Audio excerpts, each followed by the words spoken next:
This is kvci.blogspot.com. George Boston Rhymes with the president of the NAACP. We are heading to Port St. Joe, Florida. Why are we going, Lee? The NAACP in Port St. Joe invited us to come down for a community meeting with other groups that are fighting a biomass incinerator. A complaint has been filed with the Florida version of the EPA, a civil rights complaint, because the area where they were planning to put the biomass incinerator is a predominantly black community, and it's already been victimized with very heavy levels of pollution from previous facilities that were taken down. So we're going to brainstorm and try to come up with ways to address the situation so it doesn't happen again. Okay.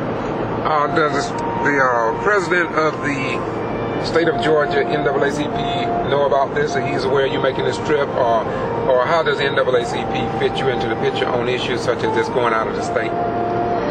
Well, I'm not real sure, but the branch down there invited us, so we're always tasked with investigating these issues, and I've been down here before,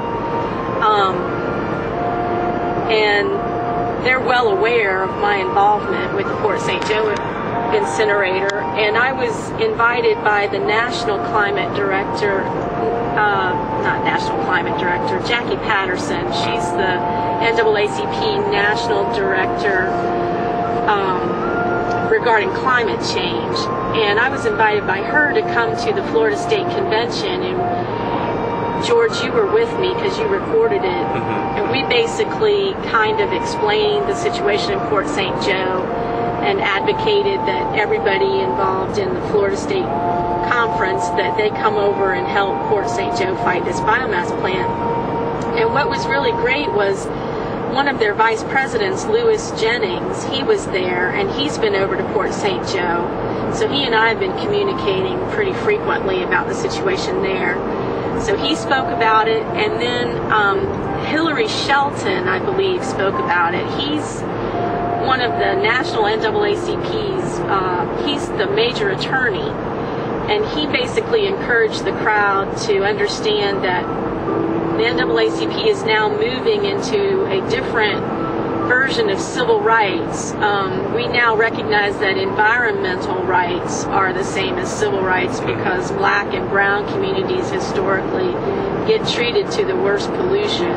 So he was asking people to change how they think about this and to get involved and to work with environmental groups to try to stop these, to try to stop pollution for everybody, but from our perspective, to keep it out of brown and black communities, which have already been overburdened. All right, we appreciate that. One closing question I have for you is, you get paid well for the traveling that you do. I've traveled with you to Jacksonville, Atlanta, and Port St. Joe twice. Do you have a traveling fund, a budget to operate out of?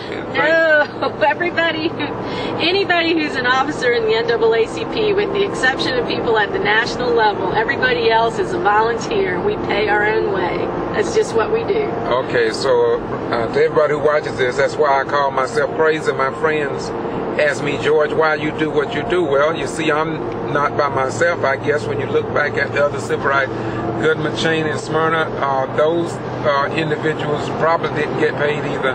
And like Lee and I was talking a few minutes ago, is that a lot of people's name is not even in the history book, yet some of them paid the ultimate price. And so I guess it's just what we do.